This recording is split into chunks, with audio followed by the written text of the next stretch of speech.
మనందరికీ తండ్రియు, మన రక్షకుడును, మన ప్రియ ప్రభువగు శ్రీ యేసుక్రీస్తు శుభనామమున మీ అందరికీ కూడా ఉదయకాలం ప్రత్యేకమైన వందనాలు చెల్లించుకుంటున్నానండి. దేవుడిచ్చిన ఇంకొక సంవత్సరమును మరి ఇదిగో ఇలా ఉంటే బాగుండు, ఇలా సమాధానంగా ఉంటే బాగుండు, అట్లాగనే మరి అనుకున్నవన్నీ కూడా జరుగుతుంటే బాగుండు, అట్లాగనే మరి చుట్టుపక్కల ఉన్న మరి నేనే కాకుండా నా కుటుంబమే కాకుండా చుట్టుపక్కల ఉన్న ప్రతి కుటుంబం కూడా బాగుంటే బాగుండు. అట్లాగనే నేనున్న ఈ పరిసర ప్రాంతాలు, పట్టణము, అట్లాగనే స్టేటు అంటే రాష్ట్రము, అట్లాగనే దేశము, అట్లాగనే చూడండి మనం ఎక్స్టెండ్ చేసుకుంటూ ఉంటే ఎంత చక్కగా అది మనకు అంటే పరిమితిలో నుంచి అపరిమితంలోనికి మనం కోరుకునే కోరికలను మరి దేవుడు తీర్చునుగాక. దేశము, తర్వాత మరి ఇతర దేశాలు, మరి ప్రపంచము, ఈ సమస్తమును సృష్టించిన దేవుడి యందు మనమందరం కూడా అందరం కూడా మరి సంతోషంగా ఈ సంవత్సరము మొదలుపెట్టాము. నూతన సంవత్సరము ఆయన ఇచ్చినది మరి, కాబట్టి ఆయన ఇచ్చిన ప్రేమ యందు మరి ఆయన కృప యందు అందరం కూడా ధన్యులము అని మరి ఎంతమంది మరి భాగ్యముగా మరి ఇంకొక దినమును ఇంకొక ఉదయము మరి ప్రభువునకు స్తుతి చెల్లించుకుంటూ, అట్లాగనే మరి ఆయన ఇచ్చిన ఇంకొక దినమును మరి దేవుని కాపుదల్లో సమాధానకర్త అయిన సమాధానానికి అధిపతి అనే మరి యేసుక్రీస్తు ప్రభు మన హృదయాలను, మన జీవితాలను, మన యొక్క నివసిస్తున్న ప్రాంతాలను, మన దేశాలను, మన ప్రపంచమును సమాధానంలోనికి నడిపించునుగాక అని చెప్పి ఉదయమును మనం అనుకొని మరి మొదలు పెడతాం కదా. కానీ ఎన్నోసార్లు చూడండి ఈ లోకంలో ఉన్న మరి అపవాది అంటే ఒక వాది అని, ఆ అపవాది ఎప్పుడు కూడా మనల్ని రెచ్చగొడుతూ ఉంటాడు. కలహములు సరే మనము అని అనుకుంటే మన చుట్టుపక్కల ఏదైనా జరుగుతూ ఉంటుంది. అట్లాగే మనం సరే అని మనం అనుకొని మనం బజారుకి వెళ్ళామనుకోండి, అక్కడ ఏదైనా జరుగుతూ ఉంటుంది. ఇవన్నీ కూడా మనసుని గందరగోళపరుస్తుంటాయి, ఆందోళన పరుస్తూ ఉంటాయి. మరి వార్తలు చూడటము చాలామందికి ఇష్టము. నేను నాన్నగారు వార్తలు చూస్తూ ఉన్నప్పుడు మధ్యలో ఏదన్నా కొంచెం చిన్నప్పుడు ఏదన్నా మాట్లాడుతూ ఉన్నా, ఏదన్నా గబగబా ఏదన్నా గొడవ చేస్తూ ఉన్నా ఆయనకు అస్సలు అంటే అది మాత్రం నచ్చేది కాదు. అమ్మ కొంచెం సేపు అన్న నన్ను వార్తలు చూడనీయమ్మ అన్నట్టుగా అనేవారు అనమాట, గద్దించేవారు. సో అయ్యో అని చెప్పేసి ఏంటి వార్తల్లో ఆ చిన్నతనంలో మరి అది ఏంటి ఇంతగా ఈ వార్తలు చూస్తూ ఉన్నారు అనేది అర్థమయ్యేది కాదనమాట. మరి ఎక్కువగా మరి పురుషులు ప్రత్యేకంగా వార్తలు, అట్లానే వార్తాపత్రికలు, న్యూస్, ఈనాడు అని ఎన్నో వార్తాపత్రికలు వస్తూ ఉంటే ఆంధ్రజ్యోతి అని అవన్నీ కూడా మరి మదిలో తలుచుకుంటూ ఉంటే నాకు ఆ చిన్న దినములు ఎంతో మరి మధురమైన స్మృతులండి. మరి అట్లాగనే మరి ఈ వార్తలు చూస్తూ ఉన్నప్పుడు ఒక్కొక్కసారి మరి అందులో మరి ఎంతో గందరగోళంగా ఒక్కొక్కసారి ఆ వార్తల్లో అంటే లోకంలో ఏం జరుగుతుంది, ప్రపంచంలో ఏం జరుగుతుంది అనేది తెలుసుకోవటంలో మనం ఎప్పుడు కూడా ఏమిటి అది మనకు ఏమి ఇస్తుంది చెప్పండి ఒకసారి. ఎందుకంటే అందులో చాలామంది తృప్తి పడుతూ ఉంటాం కదా, అంటే చూడటంలో.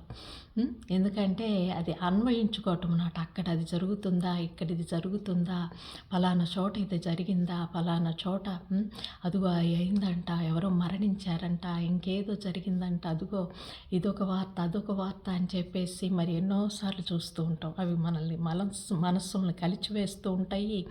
దానిలో కూడా మనము మరి అన్వయించుకోవటం అనమాట. సరే నిన్నటి దినమున మరి వార్తలు చూసినప్పుడు అమెరికాలో మరి క్రొత్త సంవత్సరం అండి.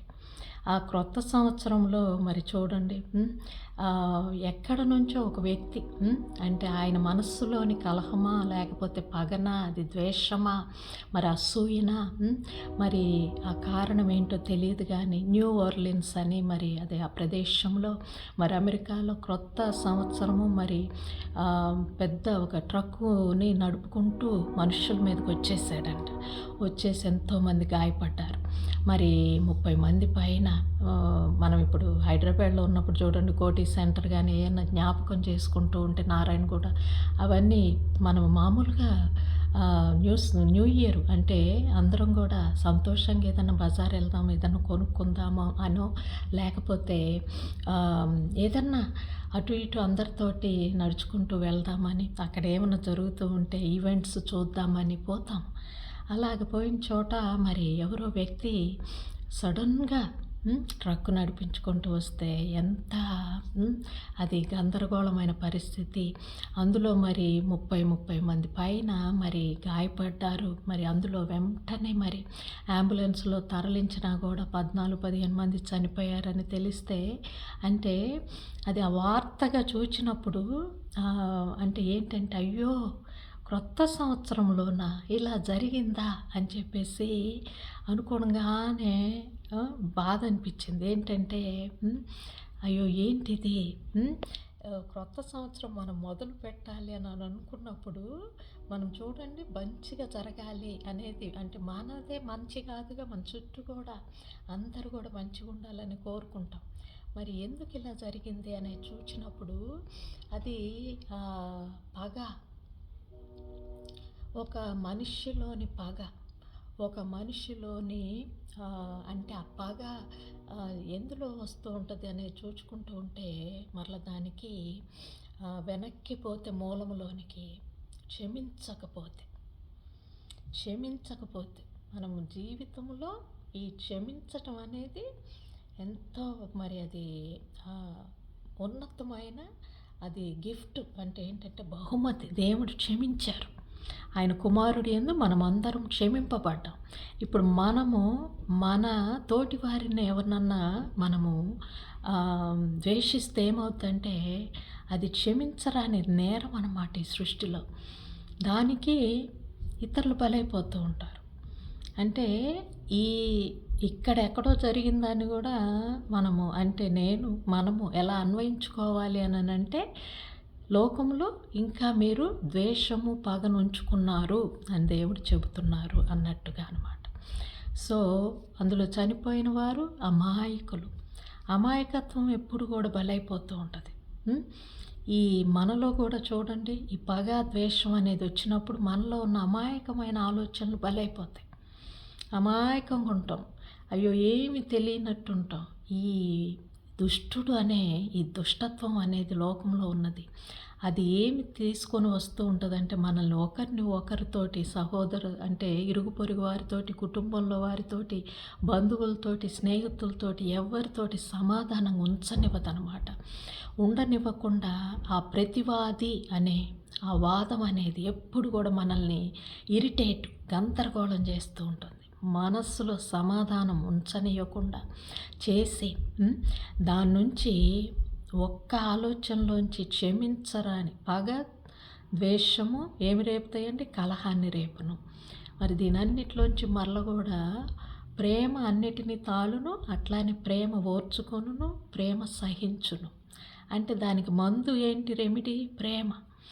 మనము దానికి మధ్యలో ఈ మందును ఉపయోగించుకోవడం, అంటే దానికి సమాధానము అనేదానికి ఈ ఆలోచన అయిన పగ కానీ, అసూయ కానీ, ద్వేషం అనేదాన్ని మనం అణగద్రొక్కాలంటే దాన్ని ఏ విధంగా సద్దుమణిచి సమాధానము అనే దాంట్లోనికి వెళ్ళాలి అంటే దేవుడిచ్చిన ప్రేమను అది మందుగా అంటే మనకు దాన్ని ఉపయోగించుకోవాలన్నమాట.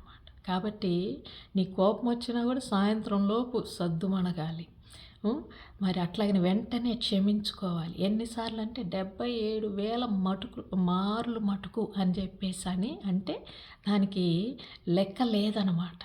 అంటే ప్రతిసారి కూడా అపవాది తీసుకొని వస్తున్న ఈ ఆలోచనలను మనము ఎప్పుడు కూడా సమాధానం ఎలా పరుచుకోవాలండి? ప్రేమ. నేను ఆ వ్యక్తిని ప్రేమిస్తున్నాను అన్న వరకు కూడా ప్రతివాది ఏం చేస్తాడంటే మనల్ని అసమాధానంలో ఉంచుతాడు. మనము వాడితో సమాధాన పడకపోతే ఏమవుతామంటే అది మనల్ని ద్వేషంలోనికి, అసూయ, ద్వేషము, పగ, ఇంకా తట్టుకోలేని కోపము, ఆగ్రహంలోనికి మార్చి అది మనమే కాకుండా మనలో ఉన్న దీన్ని బయటకి ఎట్లా ఈ పగ అనేదాన్ని ఎలా చూపించాలి అనే దాంట్లో బయటికి వచ్చి ఏం చేయాలో తెలియని అయోమయ స్థితిలో ఒక ట్రక్ ఉంటే ఆ ట్రక్కుని తీసుకొని నడుచుకునే వెళ్ళే వారి మీద దూసుకొని వెళ్ళిపోయాడంట. అట్లా మనం చూస్తూనే ఉంటాం. ఎన్నో జరుగుతూ ఉంటాయి. 911 అని మరి ఎన్నో సంవత్సరాల క్రితము మరి టార్గెట్ చేసి ఆ 2 ట్విన్ టవర్స్ అనే న్యూయార్క్‌లో ఉన్న ఆ టవర్స్ మీద టార్గెట్ చేసి పడవేసింది కూడా ఒక ప్రేమించలేని బలహీనత అనమాట. ఇప్పుడు మనము ఏమనుకుంటామంటే ఎవరైనా ఈ పని చేశాడంటే తీవ్రవాది, లేకపోతే ఎవరు ఈ పని చేశారు అనేది మనం అనుకుంటే ఏం చేస్తామంటే వాడిని మనం ఎట్లా ఊహించుకుంటామంటే వాడు అనకూడదు, ఆ వ్యక్తిని క్షమించండి. ఆ వ్యక్తిని మనం ఎలా ఊహించుకుంటామంటే ఉగ్రవాది, తీవ్రవాది మరి అనుకోంగానే మనసులో అనుకుంటాం, అబ్బా చాలా బలవంతుడంటే నేను ఆ ఆలోచనలు అలాంటి వాడా, అలాంటి క్రూరుడా, అలా అని అనుకుంటాం కదా. అవి దేవుని దృష్టిలో బలహీనతలు అనమాట. ఈ బలహీనతలను జయించటము దేవుడు మనకిచ్చిన శక్తి.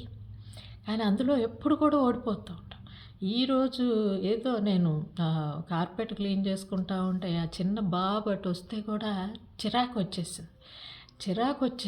చిరాకు వచ్చేస్తే వెంటనే అయ్యో చిరాకు కూడా కాకుండా ప్రేమలో వెంటనే దగ్గరికి తీసుకుంటే ఆ చిరాకును కూడా కప్పి వేసుకోవచ్చు అన్నట్టుగా అనిపించింది అనమాట. కాళ్ళకి ఎటు తిరుగుతున్నా ముందుకు వచ్చి కాళ్ళకు అడ్డు తిరుగుతూ ఉంటే ఒక్కొక్కసారి చిరాకు అనిపించింది. ఒక నిమిషం అంటే అలసిపోయి ఉన్నప్పుడు అలాగా. సో మరి దాన్ని వెంటనే సమాధానం. అట్లాగనే ఎవరన్నా జీవితంలో ఇంకేదన్నా మనస్పర్ధగా కానీ ఏదన్నా ఉందా అని చెప్పేసి మరి అటువంటి వాళ్ళతోటి కూడా సమాధానం పడుదాము అన్న ప్రయత్నం కూడా చేయటానికి ప్రయత్నిస్తూ ఉంటాం మనం. అవునండి. కాబట్టి మరి అది చూడండి, మన అమాయకత్వం, మనం అమాయకులమేనండి. ఆ అపవాది మనలో ఆ ఆలోచనలు అంటే వాటిని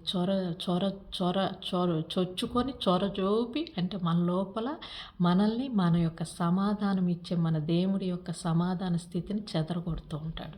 కాబట్టి సమాధానం కలుగునుగాక అని చెప్పి మనం అనుకున్నా కూడా అది జరగదు. ఎప్పుడు వరకు అనంటే మనము మన మనస్సులో ఉన్న ప్రతి ఒక్క ఆ అపవాదికి చోటిచ్చే ఆ క్షమలేని ఆ యొక్క అసూయ కానీ ద్వేషములు కానీ మనం వాటిని జయించాలి.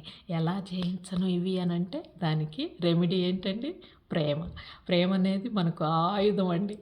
ఆయుధం. మరి ఇప్పుడు వంట చేసుకుంటున్నప్పుడు ఉప్పు లేకపోతే కూరలో అసలు ఏముంది అని అనుకుంటాం, అవునా? అది ఎక్కడికైనా పోయి అప్పటికెళ్ళి తెచ్చుకొని కూరలో మరలా ఆ ఉప్పు ఉంటేనే మనం కూర చేసుకోగలం. అట్లాగనే మన యందు మరి ఈ మందు అనేది లేకపోతే, ప్రేమ అనేది లేకపోతే అది కలహము, అది ఎన్నో విధములైన దురాలోచనలు, దుష్టత్వంలోనికి దారితీసే విధంగా అపవాది ఎప్పుడు మనల్ని నడుపుతాడండి. కాబట్టి సంవత్సరం మొదల్లో ఉన్నాము. మరి ఇదొక అంటే మనకు హెచ్చరికగా మనందరం కూడా ఒకరితో ఒకరు సమాధాన పడుతూ ఏదైనా క్షమించరాని నేరములున్నా, ఏమున్నాయండి అంత క్షమించరాని నేరాలు ఏమీ లేవు. ఒకరినొకరం క్షమించుకొని అపవాదికి ఆ పగ అనే ఆ సంకల్పం వాడు తీసుకుని వచ్చేదానికి మనం మందు వేసేవారిగా మన ఆయుధంగా చేపడదామని మరి కోరుకుంటున్నానండి. దేవుడు మరలా మనందరికీ కూడా సమాధానాన్ని దయచేయునుగాక. ప్రతి దుష్టత్వాన్ని ఆయన అణిచివేసి మరి లోకములో మరి మనందరికీ కూడా ఆయన సమాధానం దయచేసి ఒక సమయము మరి రావాలని, దానికి మనమందరం కూడా సంసిద్ధులు అంటే ప్రేమను మేము వెచ్చించడానికి రెడీగా సిద్ధంగా ఉన్నాము అని చెప్పి మరి సిద్ధపడదామా అని మరి ప్రేమతో కోరుకొంచు. మరి ఆ చనిపోయిన కుటుంబాలందరికీ, అలాగనే లోకంలో ఇంకేమైనా దుర్ఘటనలు కానీ మరి ఏదైనా వ్యాధులతో కానీ మరణించిన వారందరికీ ఆత్మలకు శాంతి దొరుకునుగాక.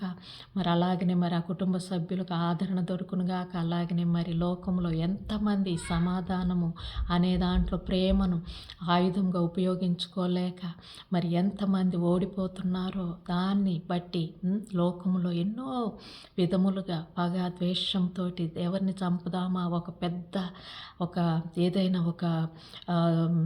ఒక మిషన్ లాగా అంటే ఒకటి చేసి ఎవరినన్నా చంపివేసి కానీ నా యొక్క పగను చల్లార్చుకుంటానన్న ద్వేషపూరితమైన క్షమించరాని ఆలోచనలను అపవాది పెట్టిన ప్రతి ఆలోచనను కూడా మేము తండ్రి ఒప్పుకొంచున్నాము. దానికి సమాధానం దయచేయండి అయ్యా. ఆ వ్యక్తులు ఆ హృదయాల్లో ఆ వాటిల్లో అయ్యా బలహీనతల్లో ఓడిపోతూ నాయన అయ్యా పగను ద్వేషంగా కలహంగా నాయన కోపంగా ఆగ్రహంగా మారకముందే తండ్రి నాయన ప్రతి ఒక్కరము ఒకరినొకరము క్షమించుకొనుచు ప్రేమతోటి అధిగమించుచు మీ సమాధానానికి మేము కూడా పాత్రలం అవుతామని నాయన మమ్మల్ని అందరినీ కూడా ఈ సంవత్సరం నుంచి నాయన ప్రభు సమాధానంలోనికి నడిపించమని యేసయ్య కృపానామమున ప్రార్థించి వేడుకొంచున్నాము తండ్రి. Amen amen amen. దేవుడు మనందరికీ సమాధానం కలుగు చేయునుగాక అని చెప్పి బహుగా విశ్వసిస్తూ అలాగే మరలా ఇచ్చే కృపా సమయంలో మీ ముందుకు వస్తానని ప్రేమతో సెలవు తీసుకొంచు మీ రచిత.